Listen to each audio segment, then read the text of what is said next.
Tech day fertility అమ్మ అనే పిలుపుకు శ్రీకారం చుట్టండి. పొందండి ఉచిత మొదటి కన్సల్టేషన్, మొదటి స్కాన్. సంప్రదించండి 8880747474.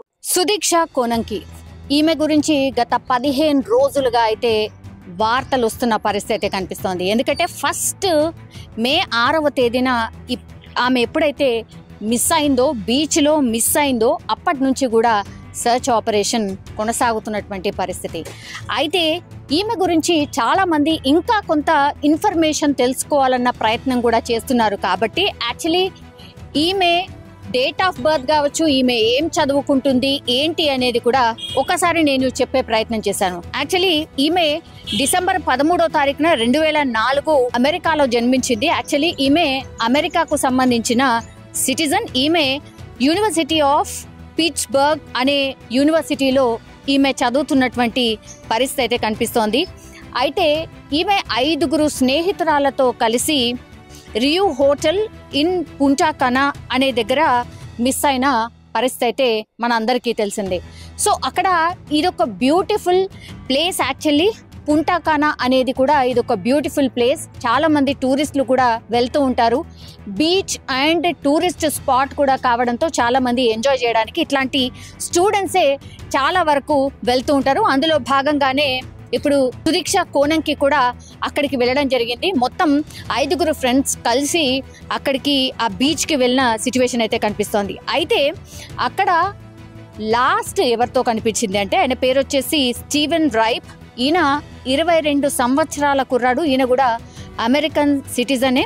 సో ఈయనతో లాస్ట్లో బీచ్లో కనిపించినటువంటి సిచ్యువేషన్ ఉంది. అయితే ఈమె ఈమె ఏజ్ వచ్చేసి కేవలం 20 సంవత్సరాలు మాత్రమే. యాక్చువల్లీ ఈమె భారత సంతతికి చెందినటువంటి స్టూడెంట్. సో డిసెంబర్ 13, 2004 సంవత్సరంలో జన్మించింది. కేవలం 20 సంవత్సరాలు మాత్రమే. ఈమె మార్చి 6వ తారీఖు 2025 అంటే ఈ మంత్లోనే రియూ రిపబ్లికా హోటల్ పుంటా కనా డొమినికన్ రిపబ్లిక్ అనే స్టేట్లో డిజపేర్ అయింది. అక్కడి నుంచి కూడా సర్చ్ ఆపరేషన్ ఆమె గురించి వెతుకుతున్న సిచ్యువేషన్ అయితే కనిపిస్తోంది. ఈ రోజుకి 15 రోజులు అవుతోంది. ఇంకా కూడా సుదీక్ష మిస్సింగ్. సో ఈమె ఎడ్యుకేషన్ వచ్చేసి నేను ఇంతకు ముందు చెప్పినట్టుగా university of Pittsburgh and height వచ్చేసి 5'3" అండ్ పేరెంట్స్ ఏమో సుబ్బరాయుడు కోనంకి అండ్ శ్రీదేవి కోనంకి. యాక్చువల్లీ వీళ్ళ బ్యాక్గ్రౌండ్ ఏంటి ఒక్కసారి చెప్పే ప్రయత్నం చేయబోతున్నాను. యాక్చువల్లీ వీళ్ళిద్దరు పేరెంట్స్ కూడా పర్మనెంట్ యుఎస్ రెసిడెంట్స్, అంటే గ్రీన్ కార్డ్ హోల్డర్స్. వీళ్ళు 2006 సంవత్సరం నుంచి కూడా యుఎస్లోనే ఉంటూ ఉన్నారు. సో వీళ్ళు ఎక్కడ అంటే వీళ్ళ రెసిడెన్స్ ఎక్కడ అని అంటే సౌత్ రైడింగ్, వర్జీనియా. సో ఈమె థామస్ జెఫర్సన్ హై స్కూల్లో చదువుకుంది. సైన్స్ అండ్ టెక్నాలజీకి సంబంధించిన subject. And university of Pittsburgh దాంట్లో బయాలజీ అండ్ కెమిస్ట్రీ ఆమె గోల్. అందులో ఆమె కెరీర్ని బిల్డ్ చేసుకోవాలనుకుంది. అంటే మెడిసిన్ ఫీల్డ్లో ఆమె రాణించాలనుకుంది.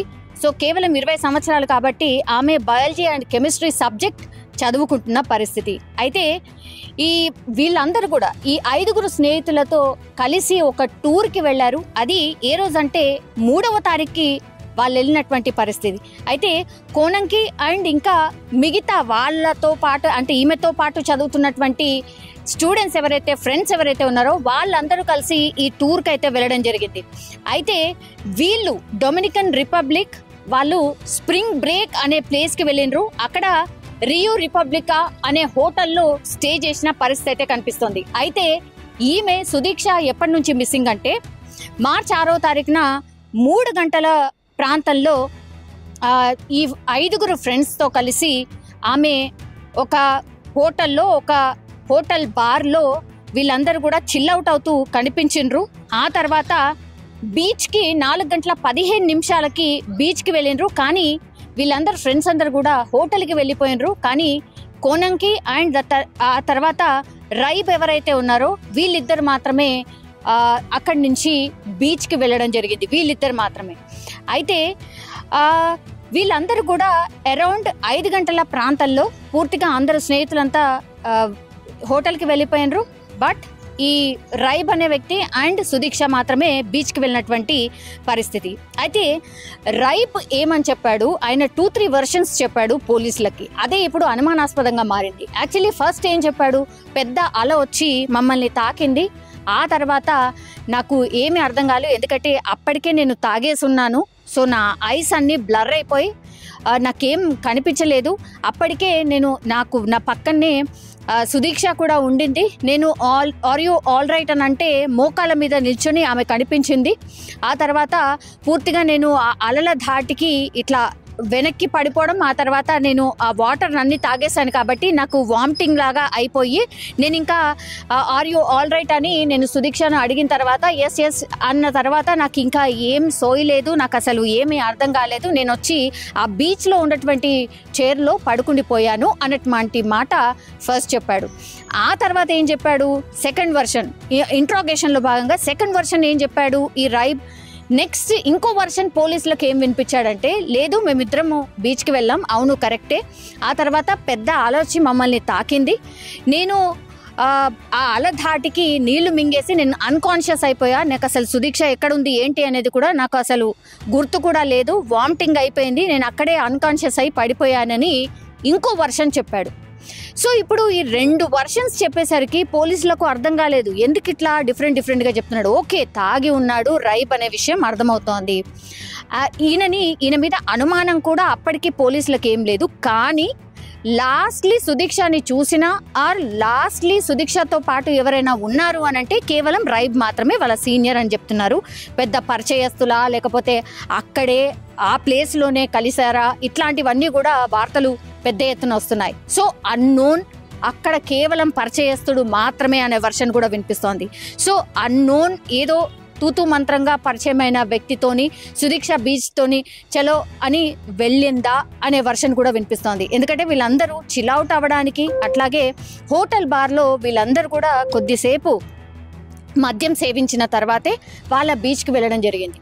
సో ఈ రైబ్ అనే వ్యక్తి సుదీక్షకు ఎన్ని రోజుల నుంచి పరిచయం ఏంటి అనేది కూడా పూర్తిగా పోలీసులు ఇన్వెస్టిగేషన్ అయితే చేస్తున్న సిచ్యువేషన్ ఇంకా కూడా కనిపిస్తోంది. ఇంకా సుదీక్ష కేవలం మిస్సింగ్ మాత్రమే.